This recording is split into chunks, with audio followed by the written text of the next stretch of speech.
Welcome to a new session on ethics. In this session, we are discussing ethical views of Aristotle. We have with us Dr. Nasi, former professor and head, Department of Philosophy, University of Kerala. Welcome, ma'am. Thank you. Aristotle is one of the prominent philosophers of early Greek tradition. Along with Plato and Socrates, Aristotle has given a complete philosophy comprising of a metaphysics and an ethics. Aristotle is a natural philosopher. In the sense, he has introduced the science of logic, and he also developed the ethical theory put forward by Socrates and developed by Plato. So, he in this sense he continues the tradition of Greek philosophy, and in the philosophy of Aristotle we find a full fledged ethical theory. We find that in two of his writings, one is an earlier one called Eudemion, and the second and the most prominent work is the Nicomachean Ethics. So, these are the two books or the works in which Aristotle is presenting a complete picture of the ethical theory of the Greek tradition. Now, we can look at a famous quotation by Aristotle from in his formative days, that is in the first book Eudemion. Okay? He says, "You will not receive a proper ethical training unless brought up under right laws. To give a temperate and hardy life is not the choice of most people, especially the young. Therefore, their upbringing and employment should be fixed by law. What has become customary will not be painful. Speaking generally, we need laws to cover the whole of life." So, this can be taken as a summary of the early views of Aristotle on ethics. He says that there must be law, and these laws must guide the human life. So, ordinary people, they do not know how to lead a life, because their life is not guided by laws. So, life guided and controlled by law, strong laws, they are only the moral life. That is, morality is based on law. That is his earlier conception of morality. Now, coming to his second work and the most important one, Nicomachean Ethics, there he develops his ethical theory based on the principle of virtue. So, concept of virtue is the fundamental principle of morality according to Aristotle in his later days. So, actually these two, laws and virtue, they are related principles. So, he begins his ethical theory by placing emphasis upon the concept of law. Law is basic or fundamental to morality, but later on developing that virtue is the basis of morality. Okay? Now, here one important thing to remember is that Aristotle comes to the conclusion that a virtuous man is a happy man, or virtue is the basis of happiness, and it is the activity, virtuous activity is directly related to the soul of man. So, happy man is a virtuous man, and virtue is related to the soul. So, happiness is a quality of the soul according to Aristotle. That is what he says. So, a virtuous man, a man who follows the path of virtue, will be a happy man. So, that was the pleasure principle of Aristotle. That was the rudimentary forms of the pleasure principle, because there is difference between pleasure and happiness. And Aristotle is placing emphasis upon happiness. Not pleasure. Okay. Now, Aristotle develops his theory of virtue on the basis of his theory of soul. So, because virtue is closely related to soul, the theory of soul. So, Aristotle's theory of soul is developed in a separate topic called de anima.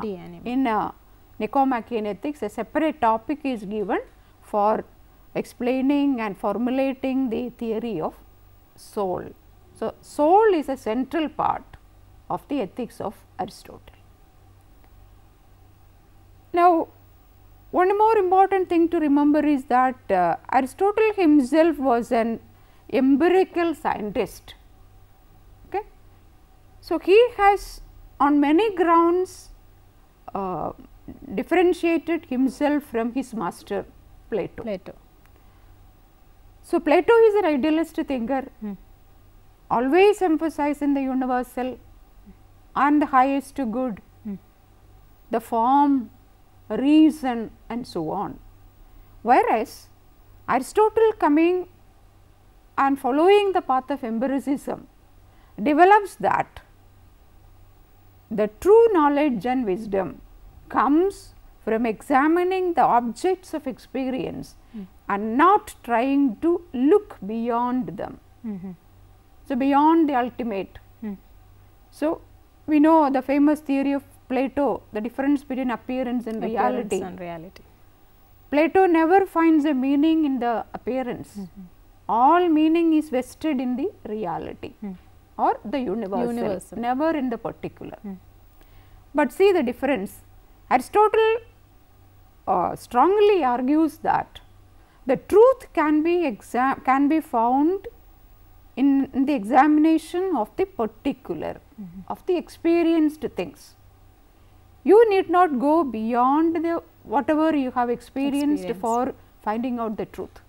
Truth is present here in the things that we experience himself. So, this is a major difference between Plato and Aristotle. So, Plato always tried to find the ideal of truth or the universal concept of truth, whereas Aristotle goes to the particular. Okay. So, this kind of a difference is found in the field of ethics also. Okay. So, for Plato it is a metaphysical principle.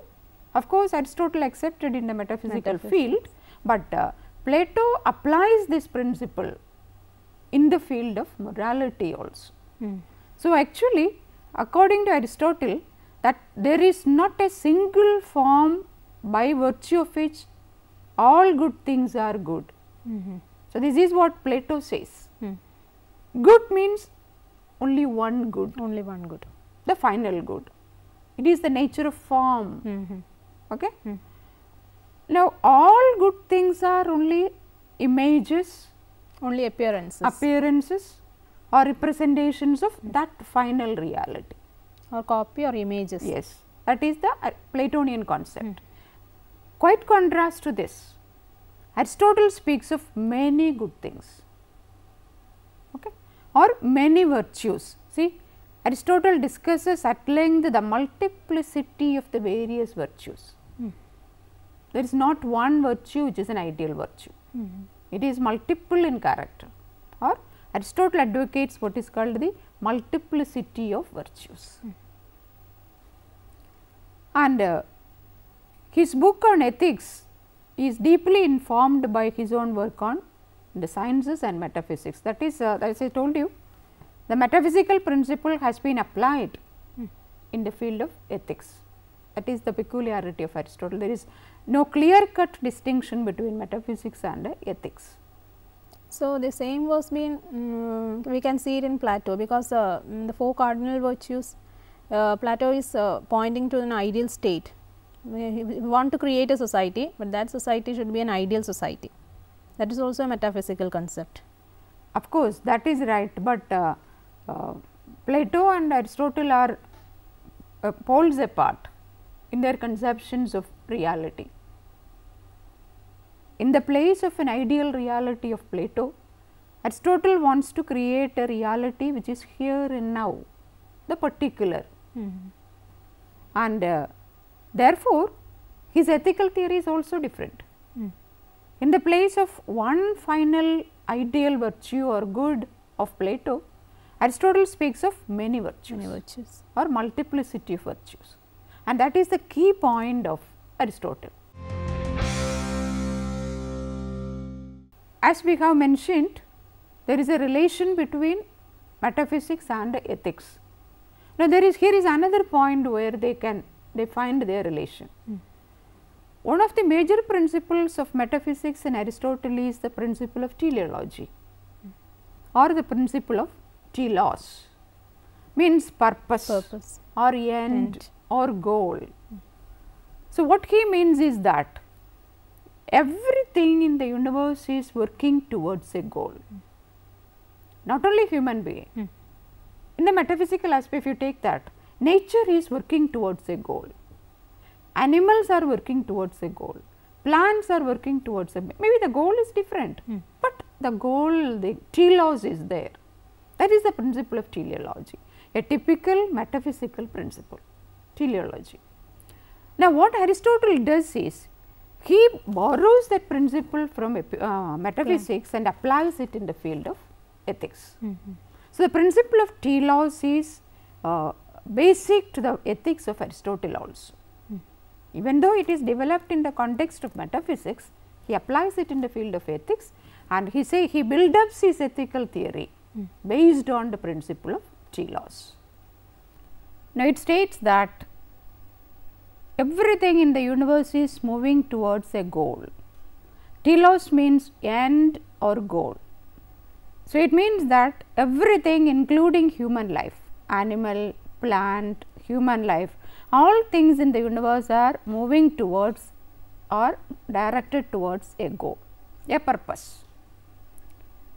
And in this sense, Aristotle is applying this principle of teleology in the context of morality.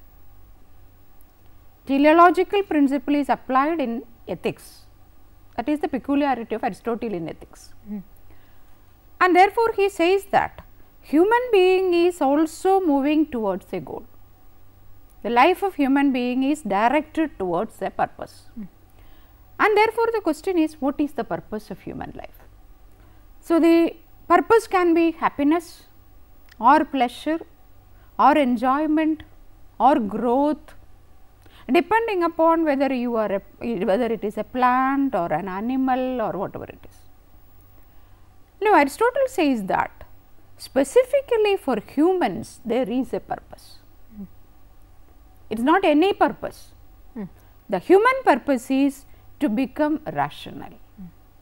That is why his definition of a human being as a rational animal. Aristotle defines. So, rationality is the purpose of human being. It is the goal towards which human being has to strive and attain. Okay? So, in other words, our function in the life is to realize our full potential as rational beings. So, that is the Aristotelian statement. So, realization of the rationality in its fullest sense, in its perfect state, is taken to be the goal or purpose of human life according to Aristotle. Now, he says that if we are not fully rational, we are falling short of our true nature. So, rationality is the true nature of human being, and if you are not fully rational, in the sense complete 10% rational, you are not true to your nature, you are not realizing your nature, you are not reaching your goal. So, that is the principle of teleology applied in the field of ethics according to Aristotle. Now, our goal in life is to achieve our true nature. The true nature of human being is to realize this rationality, and therefore, Aristotle recommends what is called moral education. So, moral education is another principle that is very specific to the ethics of Aristotle. He says that we human beings are to be taught how we may become perfectly rational and immune to the temptations of lower animalistic aspects. So, this is something very essential for bringing out or developing a moral temper in human beings. So, what he says is that our goal or telos in life is becoming rational, and becoming rational is not a natural process, it is to be educated. It is to be given to human beings, and so that we become perfectly rational and we become immune to the temptations of the animalistic instincts in us, the lower instincts in us. So, moral education is a very important principle advocated by Aristotle in his ethical theory. Now, coming to the goal of human life, namely telos. One point we have seen, it is the concept of virtue. We have to reach the virtue of rationality. That is our highest virtue that we have to attain in our life. Now, then he says that men must find highest good in happiness. So, along with the attainment of rationality, it is a kind of happiness that we have to attain. Now, what is meant by rationality? It is a very abstract concept to understand. Therefore, he says that the highest good in human life is the attainment of happiness. Now, what is happiness again? So, happiness is manifestly something final and self-sufficient. This is how he defines happiness. It is a self-sufficient entity, it is a final entity, it is something that the human being has to aspire for. Okay? He says, honor, pleasure, intellect and other such goods are indeed chosen for their own sake, but also with a view to happiness. But no man chooses happiness with a view to them, nor in fact with a view to any other whatsoever. Happiness is thus the highest good. So, what he says is that we seek so many other things, we seek honor, we seek pleasure, or we do seek so many other things, but all these things why do we seek is that they give us pleasure, they give us happiness, they give us a kind of elevated human life, but the reverse is not possible. We are not hoping or we are not aspiring for happiness so that it will give us an honor, it will not give us. So, happiness is something higher and superior than that of the other things like honor or pleasure or something, whatever we aspire for. We can aspire for so many things, and above all those aspirations stand what is called happiness. So, happiness cannot be aspired for something else. So, happiness is the highest stage of attainment. Aristotle goes on to argue for the sake of his point of attainment of happiness or attainment of rationality. So, in one sense we can say that attainment of rationality and attainment of happiness are on the same plane. Rationality is equal to happiness according to Aristotle. That is the final point, the telos, the goal. Now, he says that the function of a good human being is to exercise well and finally the soul's activities according to reason. So, the standard of your activities, standard of performance of your activities is reason or rationality. Your activities must be guided and controlled and directed by the element of reason. So, that is the life of a moral person. A person whose life has no reason, rationality in it, it is not a moral life. So, moral life means a life directed and guided by reason and rationality. given the two aspects of reason that Aristotle has distinguished, one can see that both can well be well or badly done. On the one hand, reason can well or badly about what to do within the next 5 minutes. So, we have to plan. Okay. On the other, actions motivated by appetites can be well or badly done, and likewise having an appetite at all can sometimes not be well done, but a badly done. So, acting on the desire for a drink from the wine cooler at a banquet is not always good an idea. So, he gives examples. So, he explain that. According to Aristotle, the good human being has a soul in which these functions are consistently done well. So, you act on rationality means you are acting on the basis of your soul. Okay. So, let us say rationality is a characteristic of soul. When you act on the basis of rationality or reason, you are performing or you are exercising your soul aspect, the element of soul in you. Now, thus good persons reason well. Okay. So, a person is called a good person who uses his rationality in the good direction or in the well formed formula, let us say, or in the right direction. He uses his reason that also in the right direction. Then Aristotle says that the good for a human being is to live the way of a good human lives, that is to live with one's life aimed at and structured by the same thing that the good human being aims at in his or her life. So, his account of happiness, that is the highest good for a human being, is virtuous or excellent activity. This is his account of happiness. He says that rational man is a happy man. So, happiness is a characteristic of rationality. And then he goes on to say that the highest good of a human is to be virtuous or to be excellent in action, and that means you are excellent in soul. Okay? Because all these excellences belong to the soul. So, if you are following rationality, if you are following the element of happiness, then that means you are following the path of soul, your soul. Okay. But he has not identified this virtuous activity with that of moral virtues at this point. In fact, he says there are many kinds of excellence.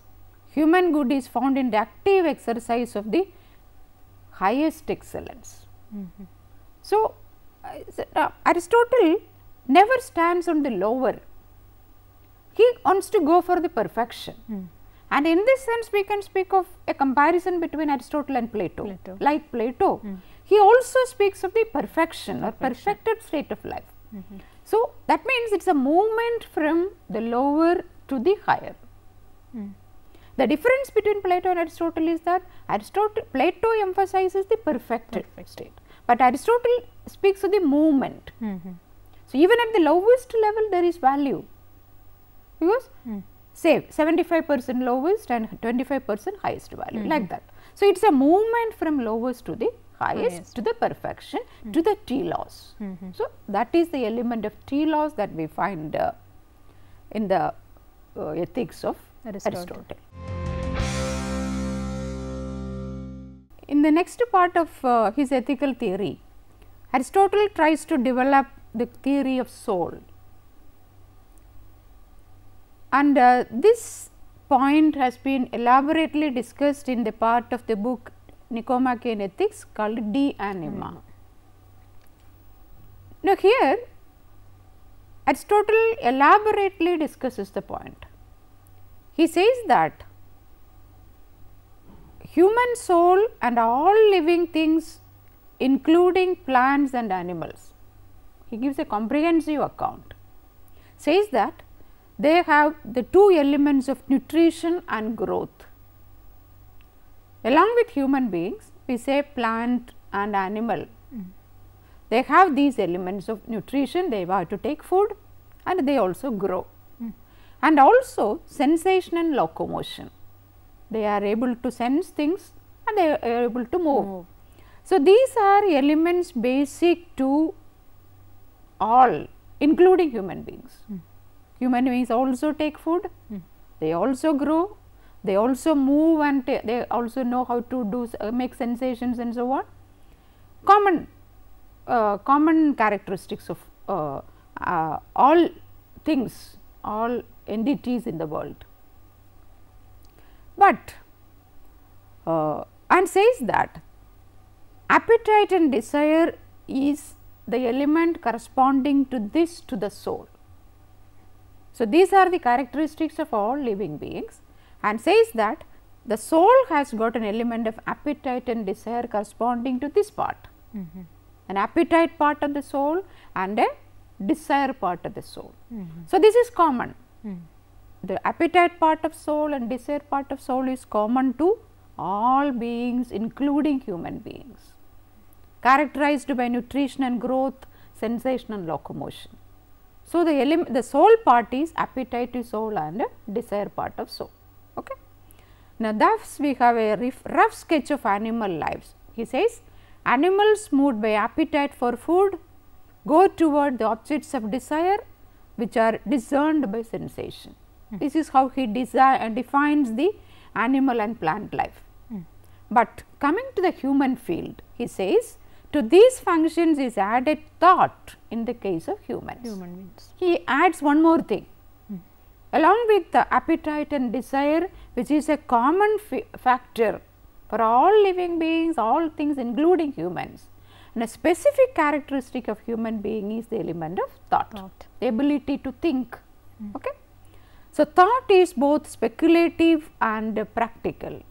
Again, coming to thought, he says that we can make a distinction between speculative thought and practical thought. So, thinking capacity is very specific to human being, and again we make we distinguish between speculative part of kind of thinking and practical kind of thinking, and this is very specific to human being. So, it is here that we make human being distinct from animals as well as plants. Now, the whole of De Anima is explaining the appetitive part of soul, and Nicomachean ethics is concerned with the thought part process of, that is the human particular. Yes. In a Nicomachean ethics, he focuses on a role that appetite and desire together the reason play. That is why I say Nicomachean ethics is concerned with the ethics of human beings, ethics proper. Okay. The discussion on De Anima is more specifically about the lower realms of being, namely plants and animals who are moved by appetite and desire and sensations and locomotions and so on. Whereas, Nicomachean ethics is specifically dealing with the ethical part of human beings, where he is dealing with the thought element, then speculative thought, practical thought, which is very specific to moral drama of human life. That is what he says. Okay. He defines what is good and comes to the conclusion that good is happiness, like what is called the hedonistic theory in ethics, modern theory of hedonism, which defines happiness as the standard of morality. Here Aristotle also in the traditional sense says that good means happiness, because they are closely related concepts. The good of the soul means good happiness of the soul. That is what he means, that the appropriate feeling gives rise to the appropriate action. Means that if you have a good feeling or if you have a happiness feeling, you will have a good action. So, whatever you are feeling or whatever your state of mind, state of soul, that will reflect in your actions. Appropriate feeling of soul, appropriate kind of action. Ma'am, now we can speak on the moral virtues. So, what are the moral virtues, or how Aristotle explained his concept of moral virtues? Okay. It is here that we find a break with the Platonian kind of ethics. Aristotle in the place of the cardinal virtues advocated by Plato. So, that is a famous theory in the Platonian ethics, and he has given wide explanations and interpretations on that. But Aristotle does not find any interest in that. Okay? He wants to be away from what is called the cardinal virtues. But at least he speaks of virtues, because virtue is a quality of the soul. He gives rationality is a virtue, happiness is a virtue, that we have seen in the earlier part. And he says that there are certain virtues. Of course, he accepts the virtue of courage, one of the cardinal virtues of Plato. He says that, okay, I can accept it. So, courage is a virtue according to him.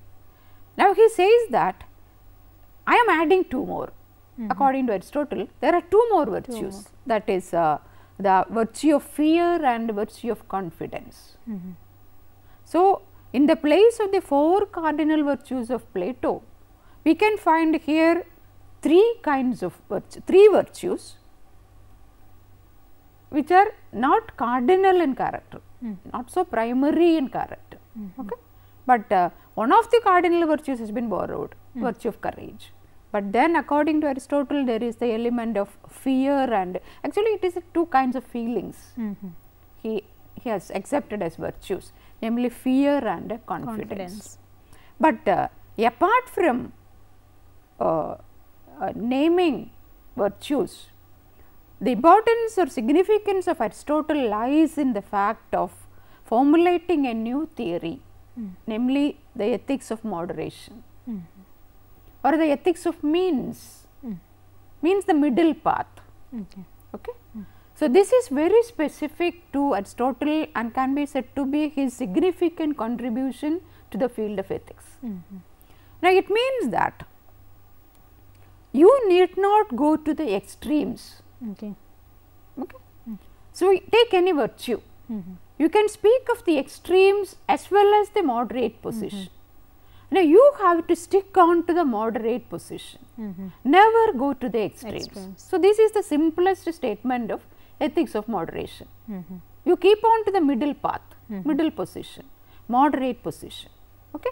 See, for example, so an excessive disposition to confidence is rashness, and an excessive disposition to fear and a deficiency in confidence is cowardice. So, he takes the virtue of courage and says that there are two extremes. One is the extreme of rashness and the other is the extreme of cowardice. So, courage lies in between these two, and he advises that you stick on to the virtue of courage. Never accept cowardice or never go to rashness. So, rashness and cowardice is the end extremes of courage, and courage is the middle position. And Aristotle advises people to follow the path of middle or middle virtue, namely courage. So, courage is the moderate virtue, whereas cowardice and rashness are the extremes. And human beings are advised to avoid the extremes and follow the moderate position. That is the theory of moderation accepted by or advocated by Aristotle. Ma'am, now we can highlight some main points in this session. Yes. This session mainly dealt with the Aristotelian concept of ethics as moderation. So, he began his discussion on this topic by stating the very characteristic of humanity, human being, namely rationality. This is the point that distinguishes a human being from other beings, plants or animals. Man is a rational being, and the virtue of man is to follow rationality, to utilize the principle of rationality, and the result of rationality is happiness. So, when a human being leads a life of rationality, happiness will be the result. He can enjoy happiness. And then he continues the discussion by saying that thought is an element that distinguishes human being from other being. Just like rationality is a characteristic of human being, thinking or thought is also a characteristic of human being. And then he comes to say that rationality and thinking belongs to the soul. They are the, let us say, parts of soul, or they are the constitution of the soul. And therefore, following the path of rationality and happiness is the duty of a human being. And how you can follow it? He says that it is by following the method of moderation. So, that is the ethics of middle path or ethics of moderation that Aristotle advocates in his theory of ethics. Ma'am, now it is time to give some assignments for students from this session. Yes, you can continue. Firstly, critically evaluate the contemporary relevance of Aristotelian ethics. Second, distinguish between pleasure and happiness. Third one, write an account of the meaning of eudaimonia. Fourth, discuss the ethical views of Aristotle opposed to that of Plato. And fifth, comment on Nicomachean ethics.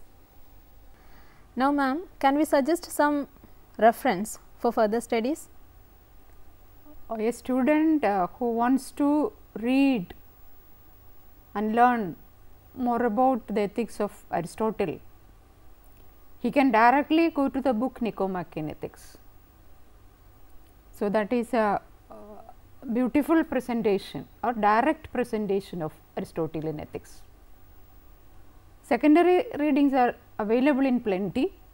For example, History of Western Philosophy by Bertrand Russell.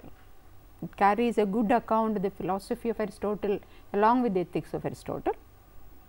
Then Farrington Benjamin has written a book, Aristotle, the founder of scientific philosophy, that again carries ample material for Aristotelian ethics. In further reading, any volume of History of Philosophy, Western philosophy, carries a chapter on Aristotle along with his ethical theory. Okay, ma'am, thank you. Thank you for your participation in this session. Thank you. Thanks for watching this session. We will continue with another topic in the coming session. Thank you. Thank you.